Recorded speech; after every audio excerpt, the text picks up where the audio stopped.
बिस्मिल्लाहिर्रहमानिर्रहीम। अस्सलाम वालेकुम नाज़रीन कराम, मैं हूं मखदूम शहाबुद्दीन और आप देख रहे हैं मेरा फ़ेसबुक और यूट्यूब चैनल।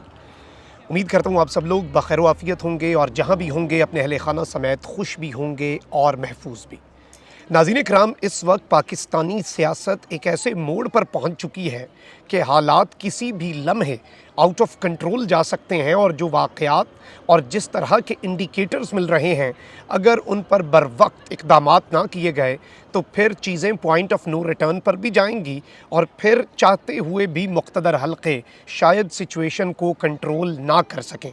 इस सब में कुछ बड़ी अहम तरीन तफसीलात इस वक्त आपके सामने रखनी है। कुछ अंदर की ख़बरें हैं, पसे पर्दा राब्ते और मुलाकातें जो कि जारी थे, क्या वो इस वक्त ख़त्म हो चुके हैं, क्या उस प्रोसेस को इस वक्त ब्रेक लग चुकी है, इस हवाले से चीज़ें आपके सामने रखूँगा। जबकि दूसरी जानिब हमज़ा शहबाज के इक़्तिदार का सूरज तलू होते ही ग़रूब होने का सिलसिला इस वक्त शुरू हो चुका है और हमज़ा शहबाज की खुशियाँ बहुत ही जल्दी, इतनी जल्दी वैसे एक्सपेक्ट नहीं किया था, लेकिन मातम में तब्दील होने वाली हैं। और शहबाज शरीफ तो नहीं, लेकिन हमज़ा शहबाज बहुत ज़्यादा अरसे तक इस कुर्सी पर नहीं बैठ सकेंगे और इस हवाले से इमरान खान और उनकी पार्टी ने एक ऐसा लूप होल ढूंढा है जिसे इस्तेमाल किया जा सकता है। जबकि दूसरी जानिब डंडा चलाने वालों को आज डंडे पड़े हैं और पहला अवामी रद्द-ए-अमल जो है वो अदलिया के हवाले से सामने आया है और आवाम का जो गुस्सा, आवाम के अंदर जो इस वक्त आग लगी हुई है, ऐसा लग रहा है कि जैसे मौका मिलता है वो चीज़ें ट्रांसलेट होती हैं और फिर वो एक स्ट्रीट वायलेंस तक बात पहुंच चुकी है। जबकि इमरान खान को नज़रबंद करने की भी इत्तलात हैं इस वक्त और इमरान खान के बेडरूम की पहली तस्वीर और एक इंतहाई इस तरह की स्कैंडलाइज़ करने वाली तस्वीर जो है वो भी मंजर आम पर लाई गई है। इमरान खान पर पहला ज़ाती हमला, पहले तो ये इम्कान था कि ईद के बाद ये शुरू होंगे, लेकिन ये हमले शुरू हो चुके हैं। काफ़ी ज़्यादा अपडेट्स हैं, 4 सेगमेंट्स के अंदर वीडियो को डिवाइड करेंगे ताकि तमाम तर डेवलपमेंट्स आपके सामने एक एक करके रखी जा सकें। सबसे पहले तो मैं आपको ये बता दूँ नाज़रीन कराम के वफाक के अंदर जिस तरह से शहबाज शरीफ ने अपने नंबर्स पूरे किए 172, उनमें कोई भी PTI के मुनहरिफ रुकन कौमी असम्बली का वोट नहीं था। यानी कि जो लीडर ऑफ द हाउस है उसके इंतखाब में PTI के किसी भी मुनहरिफ रुकन ने वो वोट नहीं दिया था। इस वजह से उनकी नाअहली तो फंसी हुई है और उनके पास वैसे ही नंबर कौमी असम्बली में पूरे हो गए थे इत्तहादियों की वजह से। लेकिन पंजाब असम्बली के अंदर एक बड़ी तादाद PTI के मुनहरिफ अरकान की है जिन्होंने बाकायदा तौर पर officially leader of the house के लिए वोट किया अपनी पार्टी के फ़ैसले के ख़िलाफ़। अब उनका जब रेफरेंस जाएगा तो उन्होंने होना है नाअहल और वफाक में यानी कि नेशनल असम्बली में तो नाअहली ना हो, लेकिन इलेक्शन कमीशन इस चीज़ को डिले ज़रूर कर सकता है, लेकिन इलेक्शन कमीशन उसे रोक नहीं सकता। ये एक चीज़ 100% है। अगर वो अपना कोई आइन लिख लें, अपना कोई बदमाशी कर लें या फिर इस मामले को लटकाते रहें तो वो एक अलग बात है। लेकिन उसमें भी एक तरफ तो PTI ने वैसे बाय द वे मैं आपको ये बता दूँ कि हमज़ा शहबाज के वज़ीर आला पंजाब होने का नोटिफिकेशन चैलेंज कर दिया है और उन्होंने कहा है कि उस्मान बुज़दार बहाल हो चुके हैं, तो इसलिए पूरा अमल ही कलअदम है उनकी वोटिंग से लेकर उनके हल्फ का। जबकि मुनहरिफ अरकान के केस पर भी इलेक्शन कमीशन की अहम वजाहत आई है और इन्होंने कहा है कि हम डिक्लेरेशन मौसूल होने के बाद 30 रोज़ में कार्रवाई करने के मजाज है, तो हम 30 दिन के अंदर इसकी कार्रवाई ज़रूर करेंगे। अब होना क्या है, हमज़ा शहबाज बन तो गए हैं वज़ीर आला, लेकिन चाहे वज़ीर आज़म हो उसके लिए सदर और वज़ीर आला के लिए गवर्नर किसी भी लम्हे अपनी अंडरस्टैंडिंग के मुताबिक उसे कह सकता है कि आप जो ऐवान है उससे एतमाद का वोट लें। मुझे लगता है कि आपने एतमाद खो दिया है। उसके लिए कोई करारदाद नहीं जमा करवानी पड़ती, उसके लिए कोई तहरीक नहीं जमा करवानी पड़ती।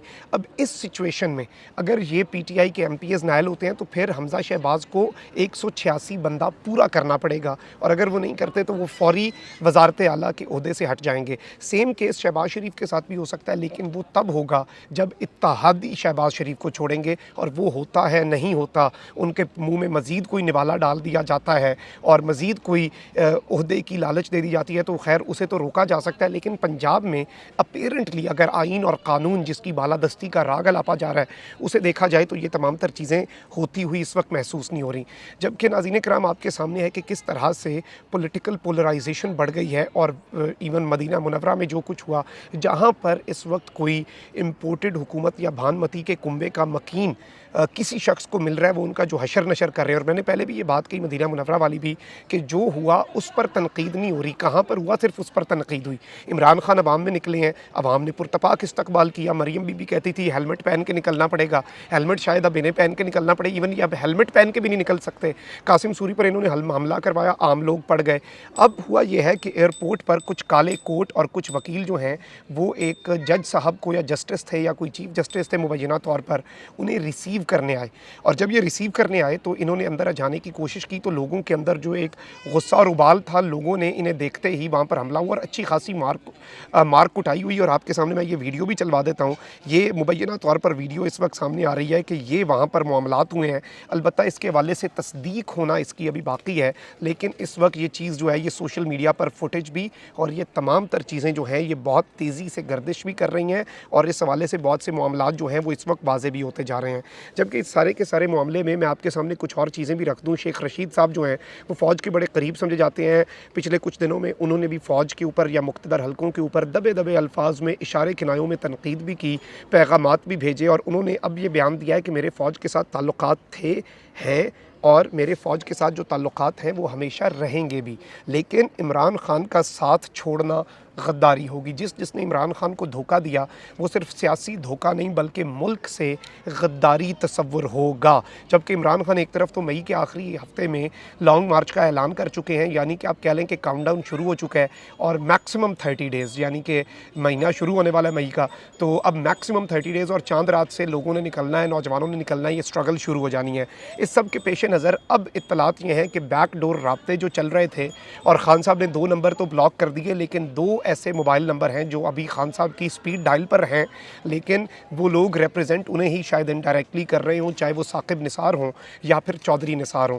लेकिन इन दोनों के हवाले से भी ये हो रहा है कि कोई बहुत बड़ी पेशरफ्त नहीं हो रही, क्योंकि इमरान खान को ये बात समझ आ रही है कि डबल गेम इमरान खान के साथ भी हो सकती है, कि एक तरफ मुज़ाकरात का मामला, दूसरी तरफ जो विक्टिमाइजेशन है उसकी तलवार। अब अगले 10 दिन बड़े अहम हैं, ईद के बाद अहम तरीन गिरफ्तारियाँ होनी हैं, और मेरी इत्तलात जो इस वक्त मुझे मौसूल हो रही हैं और जिस हवाले से हमारे पास कुछ डेवलपमेंट्स इस वक्त पहुंच रही हैं वो बड़ी अलार्मिंग है।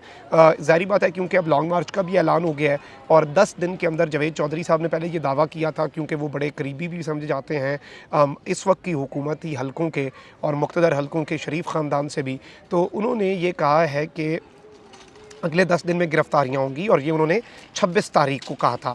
लेकिन इस वक्त लॉन्ग मार्च के ऐलान के बाद अब ये गिरफ्तारियाँ सिर्फ टॉप लीडरशिप तक महदूद नहीं रहेंगी, ये मकामी सतह पर जो मकामी लीडर्स हैं, किसी तहसील का कोई बंदा उठा लेंगे, कहीं से ऐसा बंदा उठा लेंगे, शहरों में, ज़िलों में इस तरह की गिरफ्तारियाँ करने की कोशिश करेंगे। लेकिन इस वक्त एक चीज़ बड़ी वाज़ेह है कि लॉन्ग मार्च से पहले जितने जलसे हुए, क्या उनके लिए कहीं आपने देखा कि बसें भर कर लाया जा रहा हो बंदे, उन्हें खाने खिलाए जा रहे हों, उन्हें नान और एक चिकन पीस और साथ 500 रुपया दिया जा रहा हो? ये फैमिलीज़ हैं, ये मिडिल क्लास तबका भी है, इसमें अपर मिडिल क्लास भी है, लोअर मिडिल क्लास भी है। इवन एक रेडी वाला शख्स जो है वो अपने लिए नहीं, अपने मुल्क के लिए ला रहा है। और इस वक्त लोग ये बात कर रहे हैं कि 1947 के वक्त हम नहीं थे, 1965 के वक्त हम नहीं थे, 1971 के वक्त हम नहीं थे, और लेकिन अब 2022 में हम हैं, और अब हमने वो किरदार अदा करना है जो किरदार अदा करने की जो मैं समझता हूँ गनीमत अल्लाह ताला देता है और अल्लाह ताला उसका मौका देता है। तो इस वक्त अवाम जो है वो बिल्कुल चार्ज, और ज़ाहिर बात है ये इनकलाब जो इस वक्त एक खामोश इनकलाब पनप रहा है, और कुछ इसमें जो अंदर ही अंदर लोगों की चीज़ें पनप रही हैं और सिस्टम एक्सपोज कर रहा है, ये वायलेंस की तरफ भी जा रही हैं बातें। लेकिन ज़ाहिर बात है अल्लाह करे कि हमारे प्यारे पाकिस्तान को अल्लाह वायलेंस से मैं समझता हूँ कि महफूज फरमाए, और खाकम बदान के कोई केओस हो, कोई तसादुम हो, कोई इंतशार हो या मामलात उस तरफ जाएँ। अब इतलात ये भी हैं कि इमरान खान को उनके घर में यानी कि बनी गाला में नज़रबंद किया जा सकता है, और उनकी नज़रबंदी के हवाले से भी इस वक्त जो इतलात हैं वो मंजर आम पर आ रही हैं, और इस तरह की चीज़ें भी सामने आ रही हैं। जबकि इमरान खान ने एक बात कही थी कि इमरान खान के ऊपर ईद के बाद ज़ाती हमले होंगे, उनकी करैक्टर असैसिनेशन की जाएगी और करने की कोशिश की जाएगी।